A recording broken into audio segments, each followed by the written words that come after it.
Welcome back. Khyber Pakhtunkhwa में कौन सा तीर मार लिया जो पंजाब में घुसने की कोशिश कर रहे हो? मुस्लिम लीग नून के कायद नवाज शरीफ भड़क उठे। तकरीब से खिताब में बानी पीटीआई पर लफ्जी तीरों की बौछार कर दी। कहा जेल में बैठे शख्स से पूछें पख्तूनख्वा के लिए क्या किया। इनकी कारकर्दगी सिफर है लेकिन मार धाड़ और एहतजाज में नंबर 1 है। ऐसे अनासर के साथ सख्ती से पेश आना चाहिए। इन्हें वजीर आजम हाउस से निकालने का कहने वाला आज खुद जेल में है। जैसा करोगे वैसा भरोगे। तीर चला के तो तीर मार के आज पंजाब के अंदर दाखिल होने की कोशिश करते हैं। क्या उन्होंने किया वहाँ पर? कहते कि हम पंजाब पे यलगार करने आ रहे हैं, हम पंजाब पे हमलावर होने आ रहे हैं। पुराने जमाने में सेंट्रल एशिया से पंजाब के अंदर जो आते थे हमलावर लोग आते थे, यहाँ आके तो कब्जा करते थे। तुम ये काम करना चाहते हो? तुम कभी भी नहीं कर सकोगे। इस तरह के ख्वाब देखना छोड़ दो। आप अपने सूबे के हुकूमत वालों से पूछे, हमें 50 लाख घरों का हिसाब तो दो। 1 अरब दरख्त जो लगाना था किधर है वो? उन लोगों से भी पूछे जो जेल में बैठे हुए हैं कि आपने केपीके के लिए क्या किया है? कारकर्दगी सिफर, मार धाड़ नंबर 1। चाहे वो हुकूमत में थे चाहे वो अपोजिशन में थे, उनका काम ही एहतजाज। हमने मोटरवे से एहतजाज के लिए तो नहीं बनाई थी। ऐसे अनासर को सख्ती के साथ डील करना चाहिए। मैं नवाज शरीफ को उसकी गर्दन में रस्सा डाल के खींच कर मैं वज़ीर आज़म हाउस से बाहर निकालूंगा। ये अल्फाज उस शख्स के हैं जो आज जेल में है। इतना बड़े बड़े बोल मत बोला करो और जैसा करोगे वैसा भरोगे।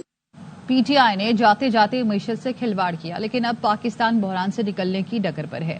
वजीर आला सिंध सैयद मुराद अली शाह कहते हैं मिसाक जमहूरियत में जजेस के इंतखाब के लिए आईनी कमेटी बनाई गई थी मगर उस वक्त के चीफ जस्टिस ने ब्लैकमेल करके मनपसंद फैसला दे दिया। पता चला था कि जा रहे हैं पीटीआई की हुकूमत ने इस मुल्क की इकोनॉमी से जो खेल खेला, ऐसे डिसीजंस करके गए। इस मुल्क के लोगों को मुश्किल में डाल के जा रहे हैं। इंटरिम गवर्नमेंट की वजह से स्लो डाउन हुआ लेकिन अब हमारा मुल्क इन मुआशी मुश्किलात से निकलने की तरफ जा रहा है। स्टार्ट ऑफ डेमोक्रेसी में था कि जजेस की सिलेक्शन के लिए एक आईनी कमेटी होगी जो अल्टीमेटली अप्रूव करेगी। जब वो 18वीं तरमीम में डाला गया तो उस वक्त के चीफ जस्टिस ने लिटरली ब्लैकमेल करके कि नहीं तो मैं 18वीं तरमीम पूरी उड़ा दूंगा, ऐसा बना दिया कि जिसपे आज तक वो खुद नहीं इत्तेफाक कर सक रहे। कैटेगोरिकली कह रहा हूँ कि सूबा सिंध अपनी मुकम्मल हैसियत में क़यामत तक कायम रहेगा। सूबाई हुकूमत का नुमाइंदा के इलेक्टेड के बोर्ड पे रखे। आर्टिकल 63A नजरसानी दरखास्त की समाअत में सुप्रीम कोर्ट ने बेंच की तश्कील पर अली जफर का एतराज मुस्तरद कर दिया। अदालत ने अली जफर की बानी पीटीआई से मुशावरत की इस्तदा मंजूर कर ली। चीफ जस्टिस काजी फाइज ईसा ने एडिशनल अटॉर्नी जनरल को हिदायत की कि कोशिश करें आज रात तक ये मुलाकात हो जाए। समाअत कल तक मुलतवी कर दी गई। सुप्रीम कोर्ट में आर्टिकल 63A नजरसानी दरख्वास्त की समाअत। बैरिस्टर अली जफर ने मौक़िफ़ अपनाया, ये बेंच तरमीमी ऑर्डिनेंस के मुताबिक दुरुस्त नहीं। इस केस में जल्दी क्या है? पहले बैठकर अपने रूल्स बना ले। नजरसानी अपील में फैसला लिखने वाले जज की मौजूदगी लाजिम है। चीफ जस्टिस ने रिमार्क्स दिए, तकरीबन 2.5 साल बाद केस लग रहा है और आप जल्दी कह रहे हैं। तवील समाअत के बावजूद आपने केस के मेरिट्स पर एक लफ्ज नहीं कहा। वजीर आजम के मेंबरान इसे हटाना चाहें तो इस फैसले से वो रास्ता बंद कर दिया गया। अदालती फैसले की मौजूदगी में तो अपोजिशन भी तहरीक अदम एतमाद नहीं ला सकेगी। चीफ जस्टिस ने रिमार्क्स दिए, मैंने इस बेंच में इन्हीं जजेस को शामिल करने की कोशिश की, किसी को मजबूर नहीं कर सकता। जस्टिस जमाल मंदुखेल ने रिमार्क्स दिए, जजेस कमेटी में एक मेंबर इनकार कर दे तो क्या होना चाहिए? आप तजवीज दें, हम वो तजवीज आने वाले चीफ जस्टिस पाकिस्तान तक पहुंचा देंगे। फिलहाल तो हमारी राय है कि 2 जजेस की कमेटी अपने उमूर जारी रख सकती है। चीफ जस्टिस काजी फाइज ईसा ने रिमार्क्स दिए, यहाँ तो फैसलों को रजिस्ट्रार से खत्म कराया जाता रहा है। आप जजेस का इंतखाब खुद नहीं कर सकते। ऐसा तर्ज अमल तबाहकुन है।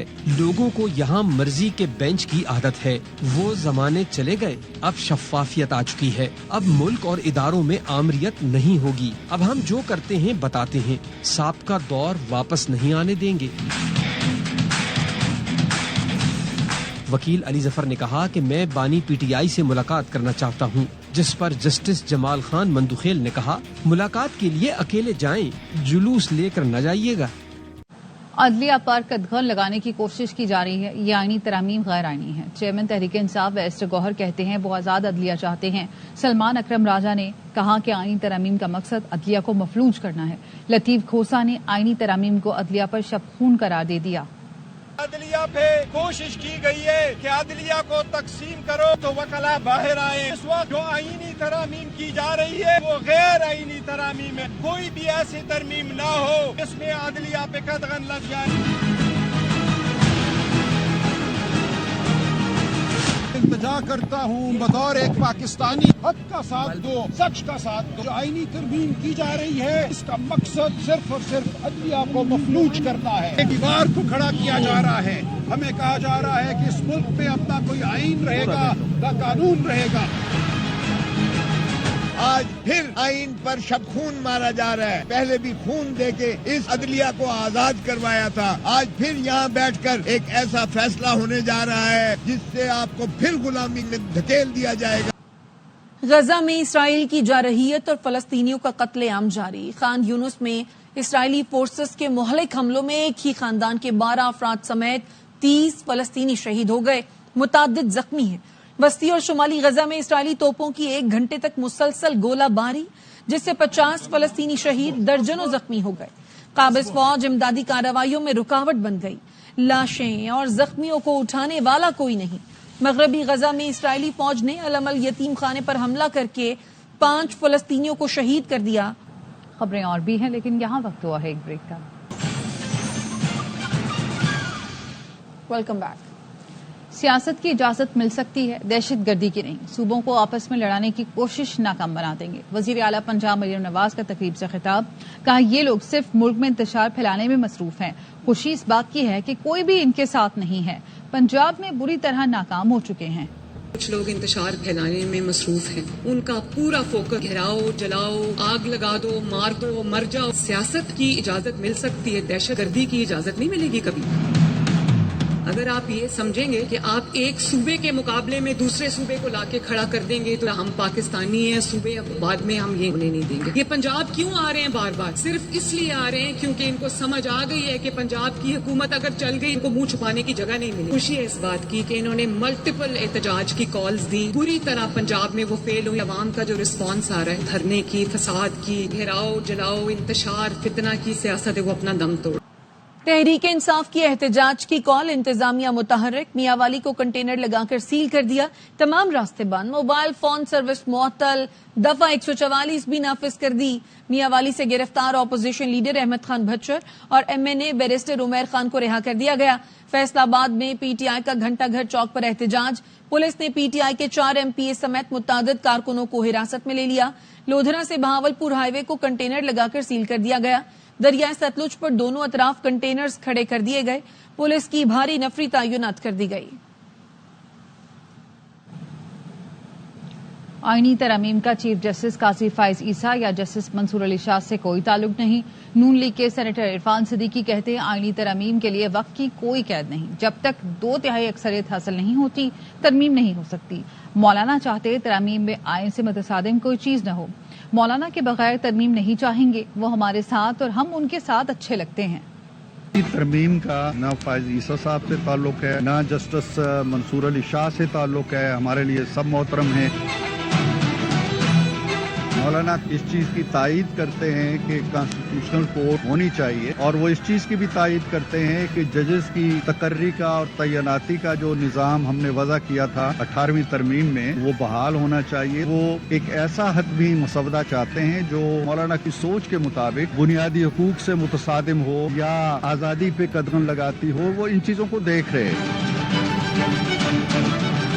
یہ ترمیم اسی وقت ہوگی جب تمام سٹیک ہولڈرز 2/3 میجارٹی بنا لیں گے. مولانا کے بغیر ہم اگر ہو بھی تو نہیں چاہیں گے کہ ہو. مولانا ہمارے ساتھ اچھے لگتے ہیں اور ہم مولانا کے ساتھ اچھے لگتے ہیں. پیپلز پارٹی چاہتی ہے آئینی عدالت بنے اور لوگوں کو ریلیف ملے. عدالتیں خواہشات یا پسند ناپسند پر فیصلہ نہیں کرتی. وزیر اطلاعات سندھ شرجیل میمن نے کہا اسمبلی توڑنے پر بانی PTI اور ہم نواؤں کے خلاف آرٹیکل 6 کی کارروائی کیوں نہیں کی گئی. पाकिस्तान पीपुल्स पार्टी चाहती है कि हम लोगों को रिलीफ दें। इफ्तिखार चौधरी, साकिब निसार, इस चीज का फैसला जो है वो जस्टिस बंदयाल साहब से भी लेना चाहिए कि जी आपने अपनी जाती ख्वाहिशात में कानून की किस तरह धज्जियां उड़ाई। KPK BRT में जिसमें उधर के ऑफिसर कह चुके थे कि 7 अरब रुपए की करप्शन हुई है, जस्टिस उमर अता बंदयाल साहब की बेंच ने उसको स्टे ऑर्डर दिया और उन्होंने मना किया FI और NAB को कि आप KPK हुकूमत की इस BRT की करप्शन के खिलाफ किसी किस्म का कोई इंक्वायरी नहीं कर सकते। असेंबली को गैर आईनी तौर पर तोड़ना, क्या उस पर आर्टिकल 6 का मुकदमा नहीं बनता था? इमरान खान पर, आरिफ अलवी पे और कासिम सूरी पे, उनके खिलाफ कोई कार्रवाई क्यों नहीं की? किस तरीके से एक शख्स को फेवरेट करके पेश किया गया, उसके सारे काले करतूतों को छुपाकर उसको एक फरिश्ता बनाकर पेश करने की कोशिश की जा रही। किस तरीके से इनको रिलीफ नहीं दिए गए हैं? फॉरेन फंडिंग के केस में इलेक्शन कमीशन ऑफ पाकिस्तान कोई इल्जाम नहीं लगा रही है। आपके पास 60 अकाउंट थे, आपने सिर्फ 12 अकाउंट जाहिर की और उसमें पैसे कहां से आए? उसमें पैसे आए भारत से। उसमें पैसे कहां से आए? उसमें पैसे आए इसराइल से। पाकिस्तान की मईशत बेहतरी की जानिब गामजन है, महंगाई मुसलसल कम हो रही। वजीर खजाना मोहम्मद औरंगजेब का तकरीब से खिताब, बोले बैंक निजी शोबे को कर्ज देंगे, यही शोबा मौशी तरक्की की क़यादत करेगा। अगर चाहते हैं IMF का ये आखिरी प्रोग्राम हो तो निजकारी और इस्लाहात पर अमल करना होगा। We are in a good place. We now leverage this position to do what we need to do. Inflation पे बात हुई है. It has surpassed all expectations. Everyone and all stakeholders get the message that the government is in no desperation to borrow.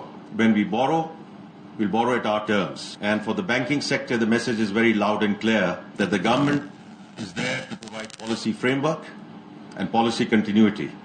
It's the private sector which has to lead the country. कि tax to GDP बढ़ाना है, energy sector reforms करनी है, SOE reforms करनी है, privatisation की तरफ जाना है, पर हम करते नहीं हैं. And therefore this is a fantastic opportunity that we now utilize this moment. The only way it is going to be the last program if we execute what we have said we will execute. Governor Sindh Kamran Tessori कहते हैं बेशक हम अपनी सियासत करें मगर मुल्क की मईशत में बेहतरी और एक्सपोर्ट बढ़ाने के लिए तमाम सियासी जमातें एक पेज पर होनी चाहिए. जब भी कोई गैर मुल्की सरबराह मुमलिकत पाकिस्तान आता है कुछ अनासिर मुल्क दुश्मनों को खुश करने की कोशिशों में लग जाते हैं. सियासत अपनी जगह सब करें, सबका हक है, लेकिन मईशत जो है ना इस पर सियासत नहीं होनी चाहिए. और जब किसी गैर मुल्क के सरबराह के पाकिस्तान आने की आमद हो तो सारी सियासी जमातों का बयानिया सिर्फ एक ही होना चाहिए. तो हमें समझने की जरूरत है, हमारे बिजनेसमैनों को समझने की जरूरत है कि हमें पाकिस्तान से मोहब्बत का सबूत देना है. एक्सपोर्ट बढ़ाए, उसको इंक्रीज करे. एक्सपोर्ट में अगर 10-15 बिलियन डॉलर हम इजाफा कर लेते हैं तो ये हमारी सक्सेस है. इसराइल पर ईरान के हमले के बाद बैनुल-अक़वामी मंडी में खाम तेल की कीमतों में 4% इजाफा हो गया. वेस्ट टेक्सास खाम तेल $2.41 इजाफे से $70.50 फी बैरल हो गया. इसी तरह लंदन ब्रेंट खाम तेल की कीमत में $2.50 इजाफा हुआ जिससे उसकी कीमत $74 फी बैरल से तजावुज कर गई. 1-2 दिन में कीमतों में मजीद इजाफे का खदशा है. वजीर आजम शहबाज शरीफ से मुमताज स्कॉलर डॉक्टर जाकिर नाइक की मुलाकात. वजीर आजम ने पाकिस्तान आमद पर खुशामदीद कहा. बोले हमेशा आपकी वीडियो शौक से देखता हूं. दुनिया के सामने आप इस्लाम का मुस्बत चेहरा उजागर कर रहे हैं. जाकिर नाइक ने कहा पाकिस्तान इस्लाम के नाम पर कायम हुआ, पाकिस्तान आकर बरसों का ख्वाब पूरा हुआ. Pakistan extremely happy moment to have you in Pakistan. I have read your, listened to your pictures, videos. मैंने पाकिस्तान के प्राइम मिनिस्टर शहबाज शरीफ साहब से मुलाकात की और हमने काफी गुफ्तगू की इस्लाम के बारे में. आज मुझे बेहद खुशी हो रही है कि मेरे बरसों का ख्वाब पूरा हुआ. पहली मेरी ऑफिशियल विजिट पाकिस्तान की lecture tour on the invitation of the Pakistan government और उसके लिए मैं बेहद शुक्रिया अदा करता हूँ पाकिस्तान गवर्नमेंट का. ये सबसे ज्यादा इन्विटेशन मेरी जिंदगी में पाकिस्तान से है. मेरा दौरा रहेगा कराची, फिर लाहौर और फिर से इस्लामाबाद और इसमें कुछ पब्लिक दूंगा. मैं इस दौरे में मैं चाहता हूँ कि अमन का पैगाम जो इस्लाम का है वो लोगों में फैलाए. खबरें और भी हैं लेकिन यहाँ वक्त हुआ है एक ब्रेक का. हमारे साथ रहिए.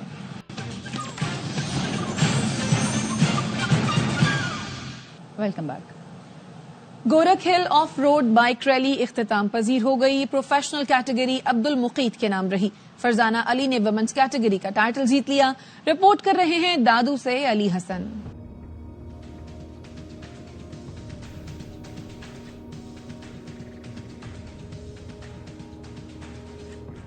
دادو میں سجا پہلی بار گورکھ ہل آف روڈ بائک ریلی کا میلہ. لوکل سے لے کر پروفیشنل ڈرٹ بائکرز نے حاضری مانگی اور برق رفتاری کی جنگ میں حصہ لیا.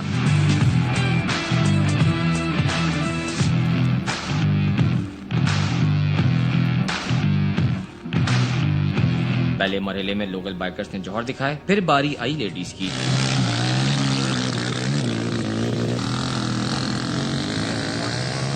پروفیشنل بائکرز آخری مرحلے میں کڑا امتحان دینے کے لیے ٹریک پر اترے. 2 مرتبہ کے نیشنل چیمپئن زیغم چوہان نے بتایا کہ دیگر کے برس گورکھ ہل آف روڈ کا ٹریک زیادہ مشکل ثابت ہوا. ہمارے لیے بھی ایک یہ نیا چیلنج تھا اس ٹریک کو کرنا. 52 کلومیٹرز ٹرننگ پہ آپ یہ ٹریک کر رہے ہیں. آپ کی ایکسلریشن کا وہ موڈ نہیں آتا جس طرح ہم چولستان یا تھل ریلی میں کر رہے ہوتے ہیں, لیکن چیلنجنگ ہے. انجوائے کیا ہم لوگوں نے. ہوپ کرتے ہیں کہ اس کو ایز اے کیلنڈر ایونٹ کے لے کے چلیں گے. اختتامی تقریب گورکھ ہل اسٹیشن پر منعقد ہوئی. صوبائی وزیر سیاحت سید ذوالفقار علی شاہ نے کامیاب بائکرز کو ایوارڈ پیش کیے. کیمرہ مین محسن شبیر کے ساتھ علی حسن, ARY نیوز, دادو, گورکھ. اب تک کے لیے اتنا ہی. مزید خبروں اور اپڈیٹس کے لیے دیکھتے رہیے ARY نیوز.